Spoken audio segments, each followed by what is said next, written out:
Welcome to Roots and Branches of Lehi, the podcast where we get to know the faces, stories, and lives that make up our community. I'm Ryan Harding, and I started this podcast as a way for us all to connect with the people we live alongside. Growing up in a small town, I learned that connections go beyond blood. They're built through shared experiences, friendships, and the moments we celebrate together. Each week, we'll sit down with someone new from Lehi to share their unique story, their passions, and what they love most about living here. So whether you've been here for years or just arrived, join us as we deepen our roots and reach out to our branches one story at a time. Welcome, Nathan Bushman, to Roots and Branches of Lehi, where we get to know you and kind of your background and all these different things and stuff. Talk to me first about childhood and stuff like that. Are you raised here in Lehi? Where'd you grow up? What brought you to Lehi? Yep, born and raised in Lehi. In fact, we go pretty far back as a Bushman family to the original Brigham Young sent people to settle Lehi, and my great-grandfather, if I doing my greats, was part of that Evans group that came to Lehi to settle. Okay, awesome. So long time then. Yep, so born and raised in Lehi. On my mom's side, same thing. They were born and raised here, my mom and dad were, but my grandpa was chief of police for a few years, Anthony Furkovich. Okay. But his grandparents actually came from Poland, I want to say. I should know that answer better. You're good. So yeah, I've been born and raised here, and agriculture family, right? So obviously came here, and my genealogy was farming and agriculture, and so that's what it was for a while. So is that what your dad did then too? Nope. So that's what Grandpa did and my uncle did. My dad did it growing up, but then my dad actually became a elementary educator and then an elementary principal. Okay. And so you can kind of see how the I was going to say you had agriculture and the education started to mesh together. So a lot of heritage there, I guess. That's exactly it. The agriculture and the elementary, the education part of things. So did your dad have a big influence on you going into education, or? Yeah. Yep. I grew up in Dad's classroom playing teacher on the chalkboard, all those kind of things, and so it was always a lifestyle that I understood. And then my dad still helped out on the farm, and we still had some land, and so on the side we did the agricultural stuff. And then our family farm is where Thanksgiving Point is. So we sold that farm to Thanksgiving Point, and we bought a ranch. Yeah. And so then when I went to college, I was headed more down the agricultural path, and then realized that if I wanted to could just run the family farm, I don't want to go to college for that. Yeah. And so things started to mesh and change to where I had a few, I don't know if Doug Webb. Yeah. So Doug Webb was my ag teacher. Okay. And he pulled me aside while I was going to college one day, and he's like, you should think about this. And so I took the teaching stuff that I knew I liked and the dad that I grew up with, and then the agriculture, and changed my major at Utah State to become an ag teacher. Awesome. And never looked back? There's days, but no. Yeah. Yep. Good. So talk to me then. So after Utah State, tell me where life took you then as far as jobs goes. During Utah State, I did summer internships. So FFA and agricultural classes, most teachers have their summers off, but agriculture teachers don't, because that's when agriculture is happening. Okay. And so we work all year long. And so during the summer, kids are having projects and they can earn school credit for that. And so we supervise that and drive around and help and mentor any way we can. And so during college, I did a couple internships down here with Doug. And then between that and the connections of other people that I had when I graduated, Lehi started to boom at that point, and they needed another teacher. Okay. So Doug's like, you should interview. And so I came right out of college and came right back to Lehi. Oh, wow. Okay. And so you were teaching at Lehi High then? Yep. So at Lehi High. So I was at Lehi High, and one of the things we wanted to start, because back in the day we didn't have agriculture classes and FFA in the junior highs. Okay. And so I was full-time at Lehi High School, but one of those class periods I started teaching at Lehi Junior as well. Okay. So I was up there for one period, and then at the high school. Okay. And so talk to me about, so you brought up Doug, talk to me about mentoring and stuff like that. How, we don't have to spend a lot of time there, but tell me his influence there. Was that like a big influence? Just a small nudge that sent you in this direction? Talk to me about that for a second. No, I think I went through a transition of the teacher before Doug Webb. So I started the FFA, and then Doug came in my last year. Yeah. And he really just opened my eyes, took us to state conventions and to leadership events Yeah. and those kind of things, which we hadn't been doing before. And that's really where I guess his mentorship of taking me to see those bigger opportunities available in the FFA. Yeah. He took me on those as so much of us students would go to those activities and things. And so that was a big part of helping me understand and appreciating the FFA. Yeah. And then he was a big part of helping me mesh the two to really start thinking about putting the two together. Because of course, my dad's, you need to teach elementary. It's wonderful. Yeah. Little kids are wonderful. I'm not sure little kids are wonderful. And my dad's, I wouldn't do teenagers. But so I said, I'm going to try the teenager thing. And really, my favorite age is high school. Okay. Even though I work at a junior high now, it's fine. But Yeah. it's not the maturity level that the high school kids get. And they show a real drive and passion for what's going to happen after high school. And so how long did you teach for then? I was 11 years. Okay. At the high school. Okay. And we had a program of 3 teachers. So there was myself, and then I worked with Brett Robertson. I did a lot of the sciences, so animal science, equine science, natural resources, those kind of things. And then the other teacher was doing all the shop. And then we had Lisa Clement was part of our team, and she was the teacher at Willow Creek. Okay. So at that time, those were the 2 junior highs, and that was our program. We did, and we were the 3 of us were basically all there together for 11 years. Okay. And now talk to me about FFA just in general, because a lot of times people think, hey, there's not a lot of farms anymore. Mom and Dad, even your dad was a school teacher, stuff like that. And talk to me about why is it still relevant? Talk to me about why FFA still helps people and what it's doing in that regard. Yeah, and that's what I appreciate about that organization is the diversity of it, because it's the largest youth organization in the country. Yeah. And I think that's because whether you're in a rural community and you really want to focus on the skills that come with the actual animal husbandry or the plant science or that kind of stuff, or you want to focus on the leadership side of things. And it does a really good job of having leadership events that help students learn how to public speak and how to extemporaneous speak or evaluate and give reasons and be a leader. We had a parliamentary procedure team, so I have kids that were on my team and now have left and they've become certified parliamentarians. And so there's the ability for a kid to go really heavy after the leadership, or there's the ability of a kid to get really into the agricultural part of it, and it does a really good job of meshing the two of them. Yeah. Which I think is why it's successful. And when I started my career, Lehi's high school's boundaries went all the way out to Cedar Fort, Fairfield, and everything. So when I started, we had a lot of kids that were doing what I'd say big agriculture. Sure.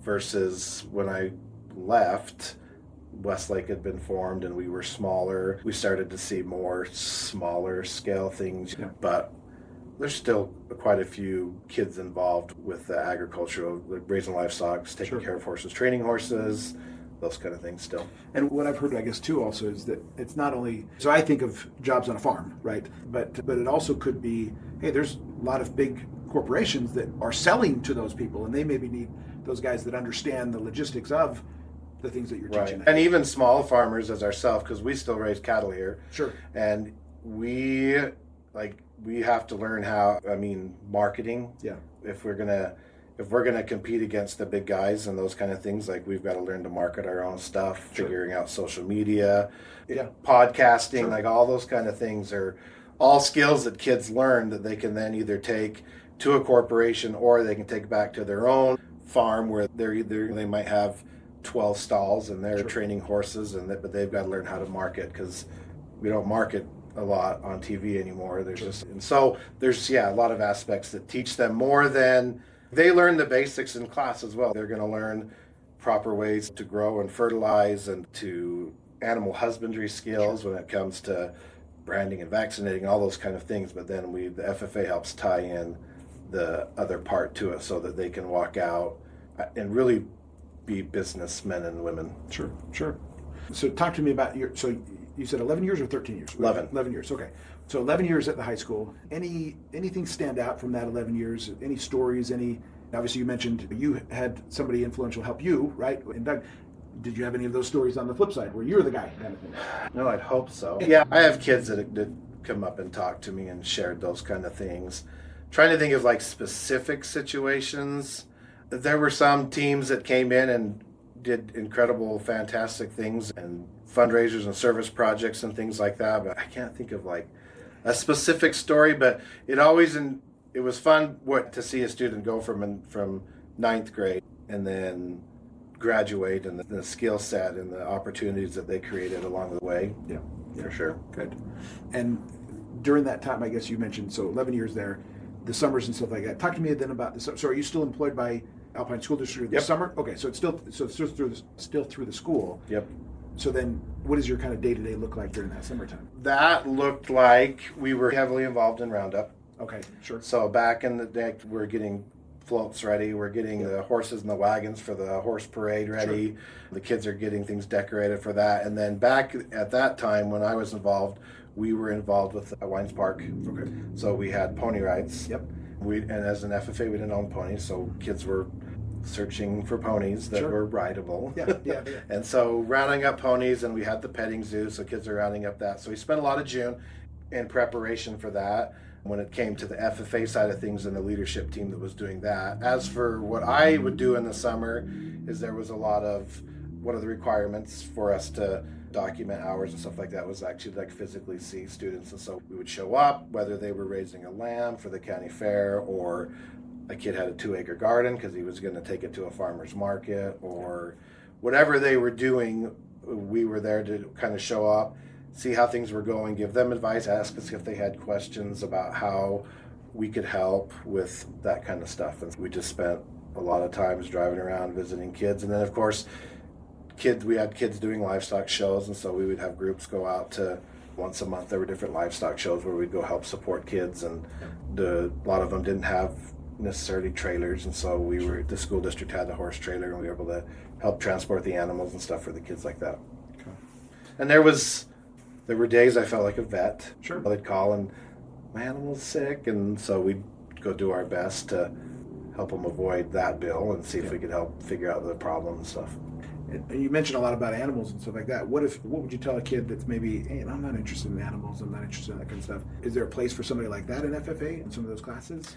Yep, and that's one of the advantages of when I got there with Doug too. One of the first things we pushed really hard for was a greenhouse. Okay. So we have a greenhouse over there. So we have a lot of kids that find a passion for the plant side of things, and so we had a lot of kids that were interested in the natural resource stuff, which a lot of them probably signed up for the class because they were going to talk about hunting. Okay, sure. But it was a lot more than that. So we did a lot of conversations and topics about forestry and mining, and I mean we have mining right here by us, and so introduced a lot of kids. So there really was, between a kid could weld, or a kid could work with animals, a kid could take plant science. Floriculture is a real popular one. Floriculture classes, and then the natural resource and the equine science. Like, I'd be hard pressed to find a kid that couldn't be interested. It isn't for a hobby reason interested in one of those things. Sure.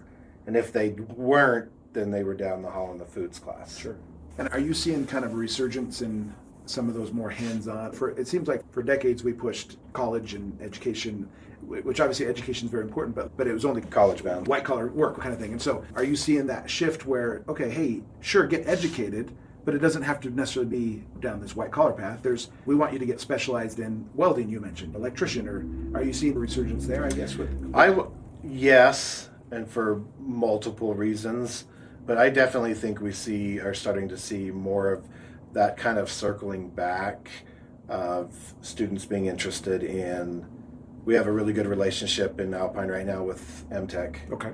So we have a lot of kids that go over to MTech and pursue quite a bit through them. There's a lot of diesel mechanics and those kind of things, electricity.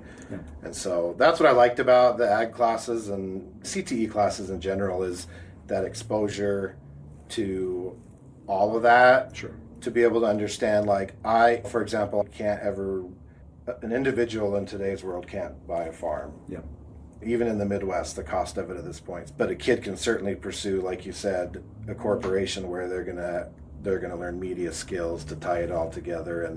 But there's definitely an interest in getting the trade skills. Even when we talk to kids about the opportunities to go to MTech, because they can learn some of those skills to even just have a higher paying job while they're going to college, because now they can be a vet tech while they're going to college, or they can be a phlebotomist while they're going to medical school. And so I think there is a vision and understanding that having those skill-based things are important. Yeah, I think it's a more healthy way of looking at education. Is there's not only one path, right? Yeah. Again, specialization, I'm a big believer in it. Like, the world will pay you if you get really good at something, right? But get good at something and choose what that is. And so I like that. My guess is that's what FFA is trying to help. And I guess maybe expose kids to different areas where they're like, hey, I didn't know I was interested in X, Y, or Z. And, or, hey, I wanted to go this path. I know my dad was a doctor in heart surgery and stuff like that. And I always admired my dad. I wanted to go that route. After shadowing him for a little bit, I realized blood and guts are not my thing. You know what I mean? I do not enjoy that stuff. Yep. And so I think that was the benefit of being exposed to some of those things. So then I knew, hey, I'm not going to go that route, even though I wanted to, per se, but I didn't. Yeah, and that's what I like about our education system. I had quite a few foreign exchange students that would come through and take my classes. Yeah. And as I was always fascinated and have conversations with them what their education system looked like. Yeah. And there's a lot of education systems outside of the U.S. that are just really core-based, right? With math, science, and English. Yeah. Your sports, your agriculture, all those kind of stuff are community-based. And I don't think they get the exposure where a kid can go and get a comprehensive exposure to everything, because there's so many different things that they can pursue. Yeah. So I like that about it. Good. Anything else on FFA or anything else on that topic, I guess, that you want to bring up or talk about? No, I think we've covered most of it. Just an understanding that a lot of times it's different than the rodeo situation, right? It's a legitimate organization that's going to build leadership. And the Utah Rodeo, all that does too in its own way. But there's such leadership opportunities. I've seen a lot of kids that have found really incredible futures because of skills that they had, being able to communicate and talk and have those kind of skills to lead and to work on a team. Sure. So good.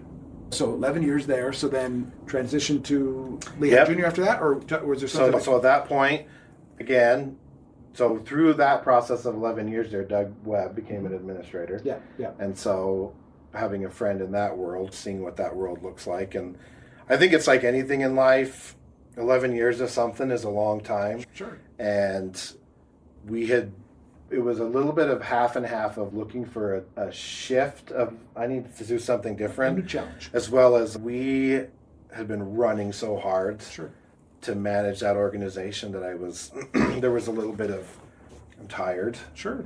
And so I'd already received my master's degree, an administrative endorsement. Those are all ways that we increase pay in our job. Sure. And so I'd been through all that, and so when the opportunity came up, we decided to give it a try. And so I put in for the interviews and went through all of it, made the pool, and then I actually ended up with my first administrative job down in Orem at Canyon View Junior High. Okay. I was there for 7 years. Okay. As an administrator, and then. And when you say administrator, so like vice principal? Assistant principal. Assistant principal, okay. Yep. Which was a very different looking community than here, right? Sure. And really, there wasn't an ag teacher there. And so there really was a time frame for those 7 years that I was pretty much disconnected from the FFA part of things. Yeah. We still had CTE classes and stuff like that, but there wasn't an ag teacher, wasn't a super strong FFA down there at that time. And did you find yourself wanting to create that? Yeah, I missed having my part in it. Yeah. But at that point, I had been recently married, and we were just chasing personal stuff because I'd had more time at that point to pursue some of that. So I was disconnected from it, but not out of it. I still involved in community and stuff like that, and so. And so 7 years there, and then from there? Nope. So then from there, I was moved to Vista Heights. Okay. Out to Saratoga Springs. Yep. And I was there for 4 years. Okay. And we did have an ag teacher there and a program out at Westlake, and so was more involved in it. Okay. Nothing like when I was the actual teacher. Of course. Yeah. But was involved with that, and then of course, we've got the big split coming. Yeah. And so I had requested, I wanted to be back home so I could be in the same district as my children. Okay. Because you knew the split was coming, and that one's dependent on where you end up when the split happens, Yep, right? correct. Is that, okay. Yep. So they're starting to help shuffle people around to kind of get people where they want to be. Sure. When that happened, when I was called and said I was offered I could come up here, I was super excited. Sure. To be back where I was. Because do you live in Lehi? Okay. Yep. Okay. So yeah, obviously it's So nice to be home. it is very nice to be home. Okay. So talk to me about the difference between administration and teaching. Obviously, I'm sure there's some obvious examples, but has that been a good change for you? You talk about as far as just a challenge. Is it a new challenge that's good for you? Yeah. Yep. It's been a good change, a different pace. I would say when you're a teacher, a lot of your life is like really ruled by a bell. Sure. And so I've enjoyed, even though the bell rings and I've got to be out in the hall and I'm trying to help keep a lid on the place, right? Yeah. But if I can't get out, then I don't have to get out. So that's been a pleasant change. But definitely different challenges. I was excited to come back to Lehi Junior High because in my absence, we did lose an ag teacher up there. And so there isn't a FFA teacher, ag teacher at Lehi Junior. And so that's one of the challenges that we're trying to work through is get ourselves set up so that we can bring that back. Because I think when I talk to patrons and stuff like that, that's definitely something that people are interested in having is some agriculture classes back up there. Yeah. And so that's something you're actively working on. Yep. Okay. It all comes down to finances, money, and who's applying and all that kind of stuff. But yeah, something that we're trying to regroup and get going back again up there. And talk to me about your day-to-day in that job. Before we started, I brought up like my own kids and stuff like that. And obviously, it's a big school and stuff like that. My guess is, as you're saying, you end up spending a lot of times with maybe those that are, I guess, at risk. At risk. Okay, there we go. That's a good way to say it. Talk to me about that. I spend a good chunk of my day. We have a really good community. We don't have a lot of behavior issues at Lehi Junior, and a lot of that's because we do spend a lot of time being preemptive to it all. Sure. And proactive to it. So we spend a lot of time in team meetings, looking at attendance, looking at students that have been referred for social and emotional wellness things, and trying to find resources and things like that to help students. Sure. We spend quite a bit of time doing that, looking over who's credit deficient, why they're credit deficient, trying to find ways that we can intervene and create interventions to help them access the education different. And then there's a chunk of my day that's just wandering around the lunchroom, making sure we're not throwing food. And then monitoring kids getting on and off buses and those kind of things. There's just the mundane stuff. Yeah. And then the random phone call from somebody that's had a bad experience or a good experience, and take those phone calls. But I would say a lot of my responsibility as an assistant principal is focusing on students that are at risk. Like I mentioned before we started this, that I think as an administrator we have to actively sometimes make sure that we're at the basketball game and we're seeing that kind of stuff, and that we're finding ourselves going to an FFA event and watching the kids compete to be reminded of all the and because like I said, it's not a constant negative necessary thing, but we definitely are. It can be a heavy day when by the time you find out this kid's struggling because of this divorce situation, or this kid's struggling because dad's gone to jail. And so it's that kind of stuff, and you really have to put yourself into situations because when you were teaching, it's generally, you're seeing successes all day. Kid figures out something you taught, or a kid won that award, and so you get that fulfillment that way. But a little, probably more good highs, I guess, with the teaching, because you're able to focus on the kids, and you're seeing that fruits of good things there. And like I said, if you put yourself in a situation to work with these at-risk kids and then get out and about to see it, like you'll see it as well. Okay. But yeah, so there's definitely a principal on the other side. He's going to focus more on kind of culture of the building and helping improve curriculum and professional development and those kind of things. And we all have our different roles. More of that principal's vision of the school then, or is that more the district that sets that vision? The district does a lot to help create that vision, but the principal's job is to help make sure that we get teams and people in the right place and develop leadership in the building for teachers to improve that vision. Okay. Because education is constantly changing. So let's talk about that then too. As far as if you were in charge, if you were on the district level or the principal level, What changes would you like to see in education? Oh. Maybe not specifically at Lehi Junior. I more wish, broad-based. yeah, I just wish we could tailor it better to kids, and I hate to always come down and say it's about the money. Sure.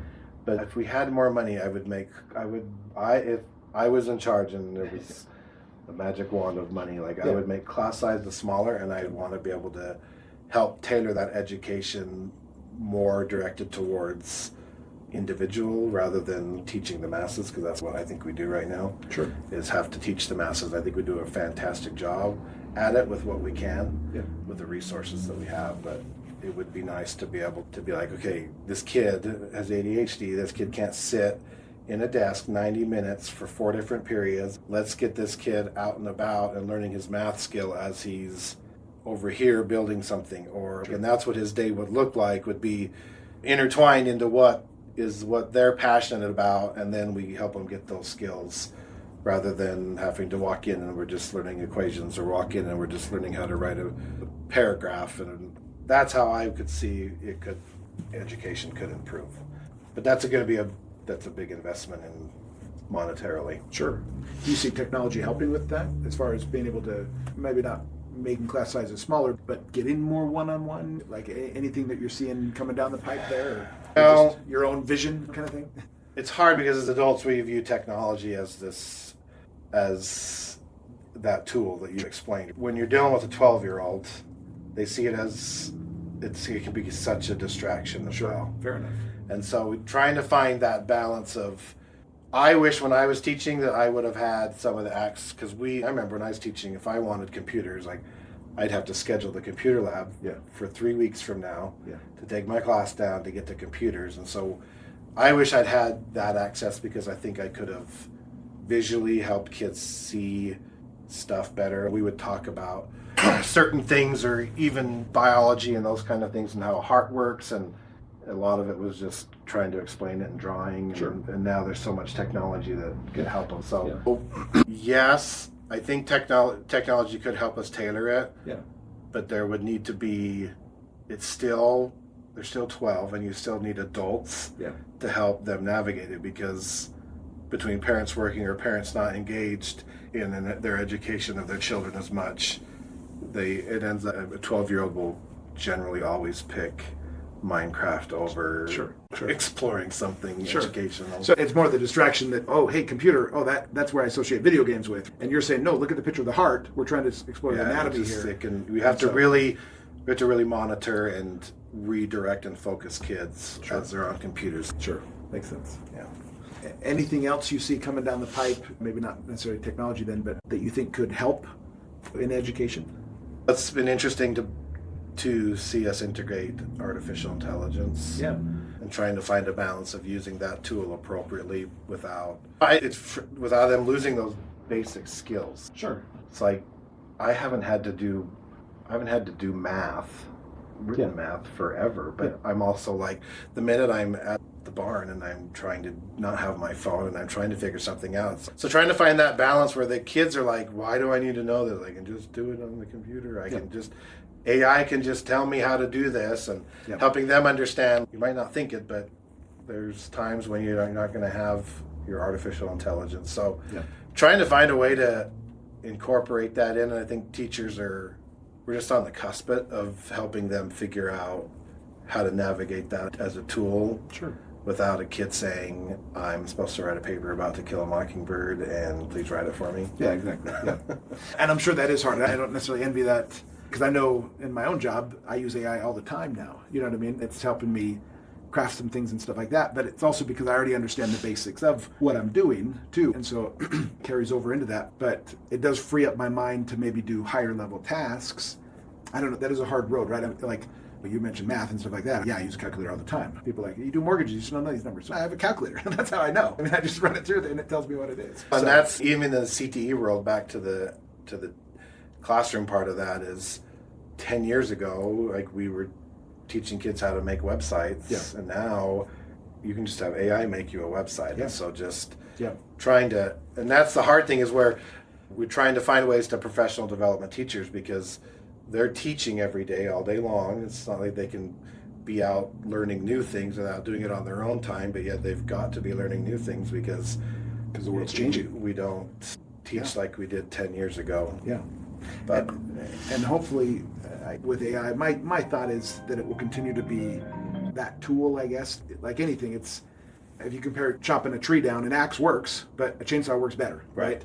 And so you still got to chop down the tree, right? You still got to do it. And so I would assume AI will continue to be that tool that can help us in that regard. And it already does. Yeah. When I went to school, I would write a paper and then I would give it to my English teacher grandma. Yeah. And she would spell check it and she'd be like, use this word instead. And that's the basics, which I think is how a lot of it's being used now. And I've seen some really cool things happen in the classroom with teachers using it way more than I even understand it. Sure. Yeah. I think that'll be good, but just figuring out how to develop patience in the children of saying, we'll get there. Yeah. We still got to figure out, you still need to know how to write a paragraph. Yeah. And that is, yes. And again, so good job with the basic, because I figure, I already know the basics. I'm going to use AI now for all these different things, but it's because I know the basics. Right. But then, how much basic, do we learn cursive again? What some basics are probably gone, and then others, okay, let's keep this. So let's keep, like you mentioned, a paragraph first. That's a hard challenge. So, and then the nice thing is there is a lot of state and things like that organizations that are helping train us on how all that works. Yeah. Good. Grateful for you in that job and stuff like that. Obviously, you're doing good work there and continue to have an impact on children and stuff. Your dad would be proud. Hey, still with doing that teaching and stuff like that. But any takeaways from just being in education over these years? Obviously, FFA and teaching and administration. Any takeaways from, I guess? One of the questions that I looked over when we were starting was advice to give. And what I would say is I would find opportunities to put yourself in situations in a classroom. Yeah. It's definitely one of those things like it's got to be your niche. You've got to love it. Yep. Because there's definitely shots fired from lots of angles between an angry parent or a legislation that's passed or those kind of things. And so I would just recommend, my advice would be just to either do some internships or there's courses now at the school called Teaching as a Profession. Okay. So you can actually take a semester course where you'll learn about teaching and then you can be placed in a classroom to see if that's something of where you want to go. Sure. And make sure that that's the direction that you want to go as you go into it. Yeah. And it can be really rewarding to be a teacher. Good. And I would say where I'm at, so this is actually year 24. Okay. What I miss the most is my ag days. Really? Yeah. Now that I've gone through all of it, the stresses that I had then as a teacher, like I wouldn't have now. Sure. You can't really financially go back to that myself, but what stressed me out then probably didn't need to, which I think we're all like, wherever we're at in our life, like the older we get, the wiser we get, the more we realize that those things didn't need to stress me out, but those were definitely the most rewarding times in the career that I had. Yeah. Would you ever go back? If the pay could be the same? Yeah, if the pay could be the same. Okay. Yeah, it would. Okay. I guess that goes back to what you're saying about putting more money into this. Yeah. Okay, good. Anything else that we didn't cover that you want to cover before we wrap up here? We need agriculture. And as much as there can be such a disconnect, I encourage anybody with youth that are listening to make sure that a kid maybe finds an opportunity to take a class in that realm while they're young, just to help them understand just the importance of agriculture. Yeah. I get a lot of people, we raise beef, and so I get a lot of people who are like, what in the heck, why is it so expensive? And they just don't realize that, one, like we started tariffing everybody. Sure. And so that is going to cause it. And two, because of inflation, people dumped cows. Yeah. And to buy a cow and to raise her to maturity where she can get pregnant and then she can raise a baby, which we can then harvest, can be 4 years. Yeah. So it's just understanding that we just can't, understanding agriculture, that food, where food comes from, and having an appreciation for that was probably my biggest drive, was not to send a bunch of kids out that wanted to be vets. Sure. Because personally, I think that would be the worst job. But I just wanted kids to come in and understand the kind of the effort and the toil that goes into producing what we just go to the supermarket and get. Sure. And so that was my goal as an ag teacher and FFA advisor. Okay. I love that.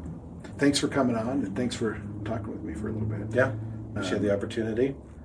It's been good to get to know, obviously, you, get to know what you've been doing. Obviously, you've been doing good work.